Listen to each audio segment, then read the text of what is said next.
এই অসীম ব্রহ্মাণ্ডে আমরা কি শুধুই একা, নাকি অন্য কোনো গ্রহের বাসিন্দারাও আমাদের মদতই তাকিয়ে আছে আকাশের দিকে? মানুষের মনে এই প্রশ্ন যুগে যুগে বারবার জেগেছে।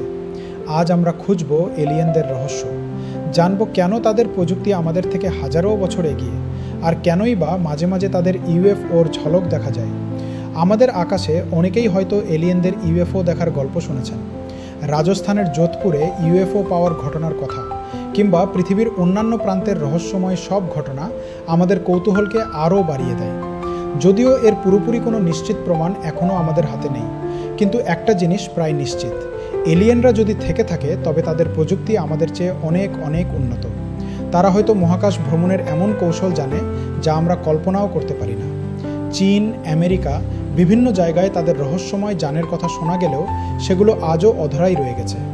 ভাবুন তো, যদি একদিন সত্যি এলিয়েনদের সাথে আমাদের যোগাযোগ হতো, আমরা কি তাদের ভাষা বুঝতে পারতাম? তাদের উন্নত প্রযুক্তি থেকে শিখতে পারতাম নতুন কিছু? হয়তো তাতে আমাদের পৃথিবীর উন্নতির গতি আরও অনেক বেড়ে যেত। কিন্তু এলিয়েনদের সম্পর্কে আমাদের জ্ঞান এখনও যৎসামান্যই।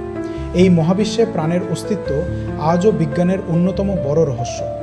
আপনাদের কি মনে হয়, এলিয়েনরা কি সত্যিই আমাদের উপর নজর রাখছে, নাকি আমরাই প্রথম বুদ্ধিমান প্রাণী? কমেন্ট করে জানান আপনার মতামত।